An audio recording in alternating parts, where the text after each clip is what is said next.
السلام عليكم ورحمة الله وبركاته. الفيديو يا جماعة اللي فات احنا اتكلمنا عن الحمامة القططية الصابوني، وزي ما قلت لكم ان شاء الله هنتكلم على بقية تقليبها وازاي نفرخها من الحمام. وبشكر الناس اللي تعليقاتها كانت كويسة على الفيديو اللي فات، والحمد لله يعني ده فضل من عند ربنا. بعدين اللهم لا علم لنا الا ما علمتنا. فان شاء الله هنتكلم النهارده على الحمامه القططيه الصابوني. الحمامه القططيه الصابوني زي ما احنا اتفقنا في الفيديو اللي فات، او زي ما انا ما قلت لكم، بس هي الناس كلها متفقه ان الحمامه القططيه الصابوني اصلها مش مصري، هي دخلت على الحمامه لسه دوزار، بعد كده طلعت الصابوني، طلعت الحمامه القططيه المحلويه، بعد كده المحلويه اتردت تاني على الصابوني، جابت لك بقى ايه الحمامه اللي احنا عارفينها دلوقتي. فان شاء الله هنتكلم على الوصف الحمامه القططيه الصابوني.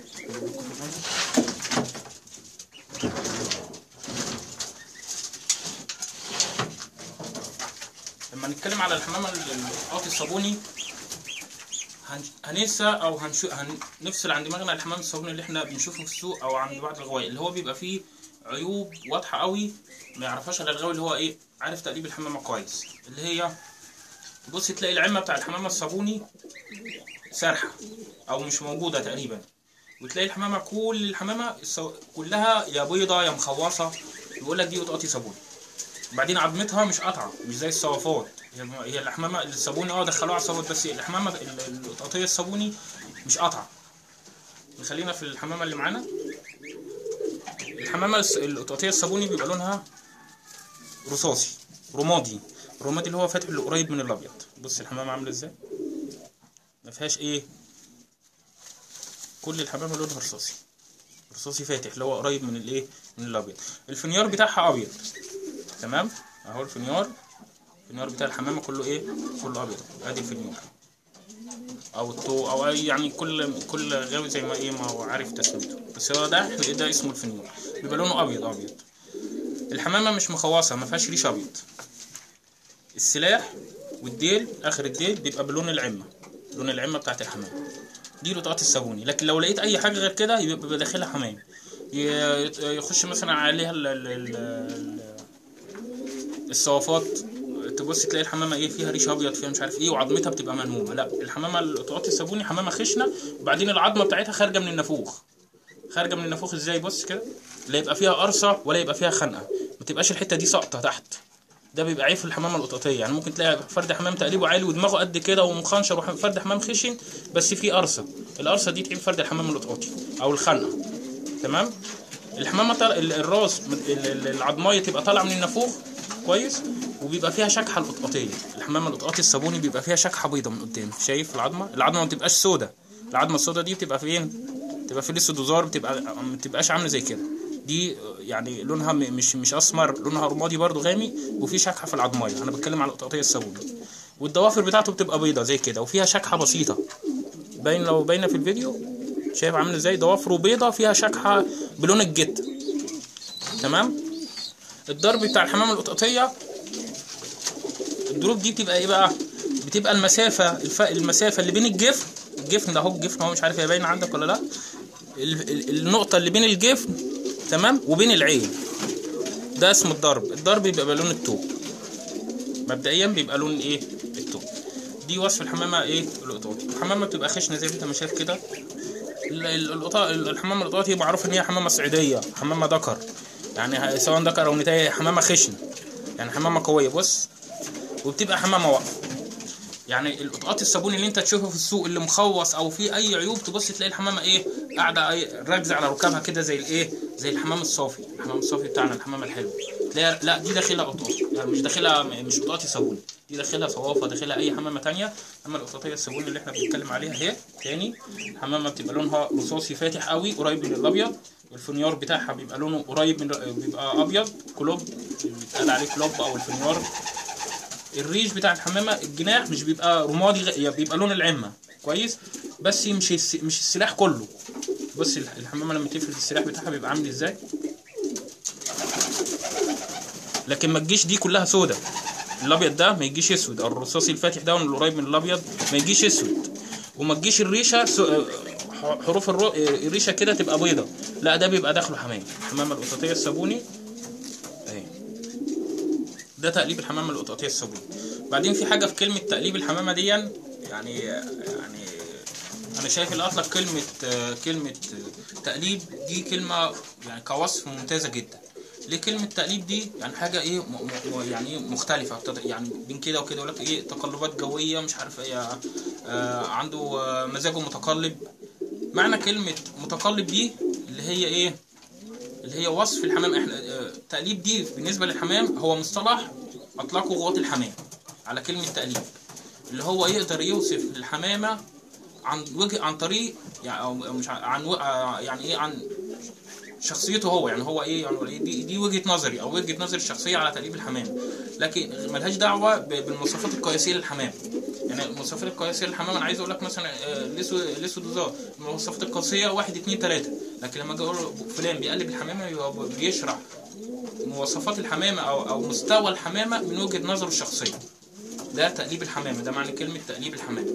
لكن هو مصطلح زي الحصى، زي النش، زي اللقو، زي كل دي كلمه تقليب دي مصطلح، لكن هي ملهاش دعوه بالمواصفات القياسيه بتاعت الحمامه. انا عشان اقدر اقلب حمامه يبقى لازم اكون عارف المواصفات القياسيه بتاعت الحمامه. وده كان الكلام عن الصابوني. في ناس كلموني على الفيديو طبعا بشكرهم، قالوا الحمامه ما بتجيش معاهم في الفرخ زي كده. انت لو لقيت الحمامه مظبوطه زي ما انا ما شرحت لك في الفيديو اللي فات، هطلع لك الصابوني دون وهوري لك زغلول اخو دون، تمام؟ هوريك مستواه وهوري لك تقريبا عامل ازاي.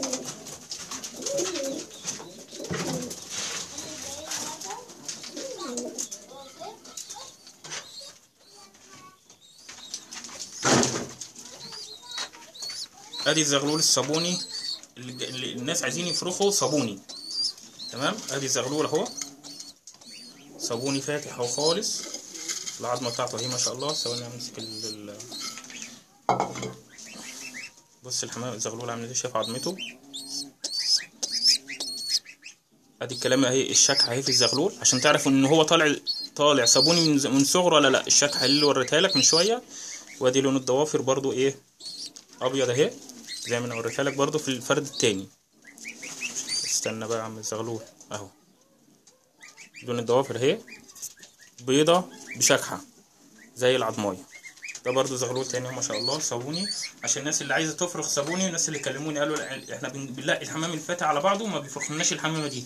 هوري لك الحمامه اللي تفرخها عشان تطلع لك الصابوني ده. عندك فرد اللي طالع ده والفرد ده هم ما شاء الله من نفس الحمامه. هوريك تلاقي الحمامه ازاي عشان تطلع لك الصابوني ده.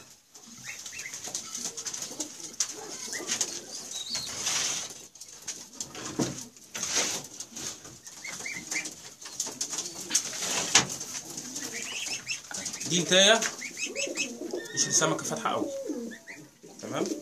اهي طوبها بص فاتحه عامل ازاي، هي فيها تقريجه، هي صابوني مش صابوني، دي قشر سمك. بص ادي نتايه دي تلاقيها على انهي ذكر بقى، اوري لك.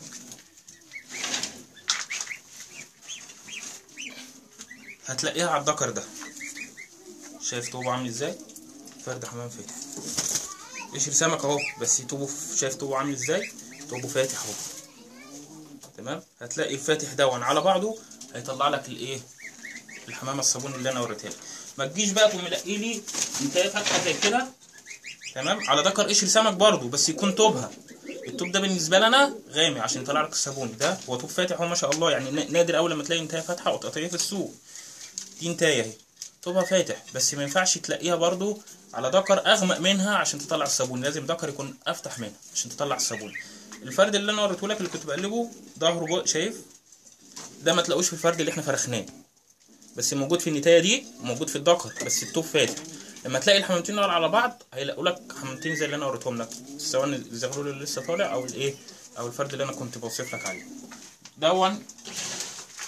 في عجاله كده المواصفات بتاعت القطاط الصابوني. ان شاء الله ربنا يزيدنا علم ونعلم ونتعلم.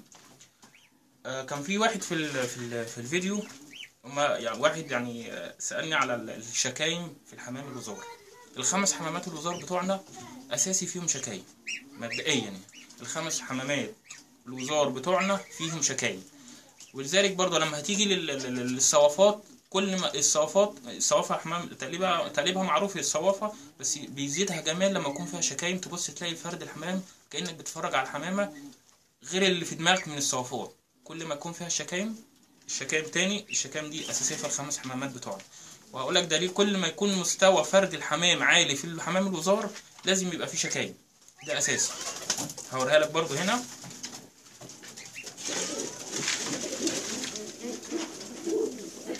الفرد ده احنا برضو شفناه، يعني يكون هو الراجل برضو شاف الفيديو وراجع الفيديو عشان يشوف الايه الشكيمه، لقى الشكيمه في الفرد ده، قلت له انا هوريها لك تاني.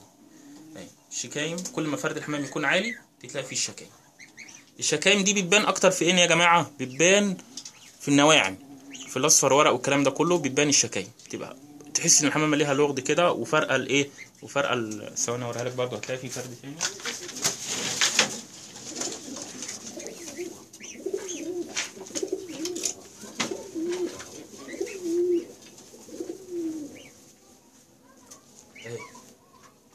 باين قوي اهي في الدكر دي برضو. كل ما يكون مستوى الفرد الحمام عالي يبان في الشكايم اهي يا جماعه. الشكيمه اهي، شايف الشكيمه عامله ازاي اهي. كل ما يكون مستوى فرد الحمام الوزار عالي تبان فيه الشكيمه. ده الدكر اهو ونتايته برضو ما شاء الله اهي. اهي بص الشكايم فين اهي، شايف الشكيمه بتاع اهي في الفرد اهي، شايف؟ ايوه اهو اهي الشكايم اهي. كل ما يكون مستوى الحمام عالي يبان فيها الشكايم. هوري لك برضو الحمد لله يعني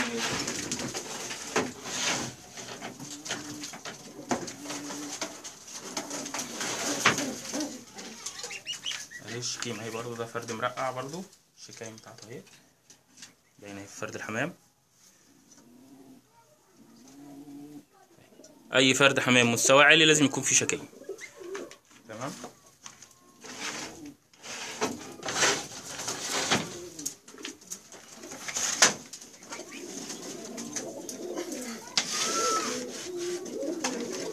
فرد احمر وزرق تاني برضه اهو، الشكايم اهي. كل ما يكون فرد الحمام الوزار مستوى عالي يبان فيه الشكايم. في برضه عندنا حمام بس انا عايزين حد طويل يا جماعه. ده برضه فرد احمر وزار، الشكايم في الحمام هو بيزق برضه بس ايه الشكايم فرد هو مستوى قليل بس ايه الشكيمه برضه ايه باينه فيهم. كل ما يكون مستوى فرد الحمام عالي في الحمامتين بتوعنا اللي هم الحمامتين الخمس حمامات بتوعنا الوزار يبقى في شكيمه دي اساسي. يعني الحاج ماهر حسين برضو ربنا يديله الصحه لما كان بيتكلم على الحمام الوزار قال الشكيمه دي كانت موجوده اساسي في الحمام ايه في الحمام الوزار بتاعنا. هو الراجل برضو مشكورا نبهني برضو للنقطه دي، يعني ما كانتش في دماغي قوي. فانا لما جيت بصيت في الحمام لقيت كل الحمامه كل ما الحمامه مستواها يعلى الشكيمه بتبان فيها. في واحد برضو تاني كان عايز بيكلمنا على اللقو، يقول لي اسهل طريقه للقو. اسهل طريقه للقو مبدئيا ان الحمامه ان النتايه تكون زايفه او الذكر يكون زايف. اسهل طريقه يعني انا عندنا هنا بص الذكر القطاطي الاسم دوت القشر بندق. ده ذكر قشر بندق، عايز الاقيه على نتايه قشر بندق. انا لسه جايب مثلا النتايه النهارده ولا امبارح، لا انا بطمن على الاول على صحه الحمامه عشان ادخلها على الحمام بتاعي. ما ينفعش اجيب حمامه من السوق او اجيب حمامه من فلان واقوم راميها في وسط السلاكه، لا انا اطمن على الحمامه تاخد لها يوم 2 3 اسبوع زي ما تاخد لحد ما تذوب واقوم ملاقيها على على الذكر ده انا عايز الاقيه على نتايه قشر بندق. تمام. جبت النتايه وحطيتها فين واديت لها باب. تمام يا رجاله، اديت لها باب هنا كويس. انا هطلعها احطها هنا دلوقتي اوريها لكم. انا الذكر ده اللي انا هلاقيها عليها الذكر ده زايد. تمام.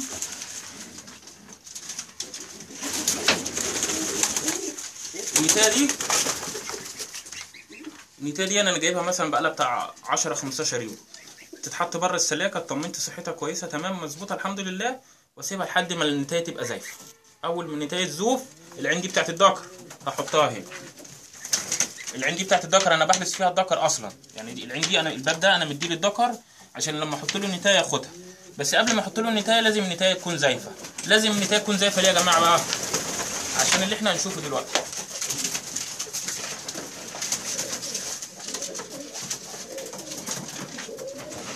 النتايه لما تكون زايفه، لو اديت لها اي ذكر هتاخده. يعني لو رميت لو النتايه زايفه حطيتها في الباب بتاع الذكر مثلا الظهر، هتيجي المغرب تلاقي الذكر واخد النتايه. دي اسهل طريقه ان انت تلاقي الحمام على بعض. الذكر ده مرمي في الارضيه، ملوش دعوه بالنتايه. ده ذكر ايه؟ عبسي شامي. تمام. بص النتايه زايفه،